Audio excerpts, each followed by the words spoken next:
ఇలాంటి నెగిటివిటీ ఉన్న ఆపేయండి. నేను ఎవరి గురించి మాట్లాడుతున్నానంటే కళ్యాణ్ గురించి. బికాజ్ ఇది తన కెరియర్ ఇప్పుడే స్టార్ట్ అవుతుంది, అయిపోయింది కూడా. వీలవుతే మనలో ఎంత అవుతే అంత మనం ఒకరికి యూనో ఏమి చెయ్యకపోయినా పర్లేదు, చదువు అనేది అయితే వద్దు. ఎందుకంటే ఇది ఒకర కెరియర్. సో ప్లీజ్ వద్దు, ఐ రిక్వెస్ట్.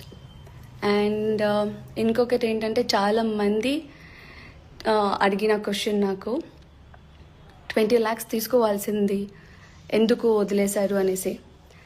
ఆ 20 lakhs ఎక్కడ చేరుకోవాలో అక్కడే చేరుకుంది. నేనైతే ఆ విషయంలో చాలా హ్యాపీగా ఉన్నాను. సో యా, ప్లీజ్ అది కూడా వద్దు. ఇంకేమున్నాయి? ఓకే ఫైన్, నేను మాట్లాడుతూనే ఉన్నాను. ఇప్పుడు చూద్దాం, మీలో ఏమైనా క్వశ్చన్స్ ఉంటే, మీరేమైనా తెలుసుకోవాలి అనుకుంటే ప్లీజ్ మీరు తెలుసుకోవచ్చు.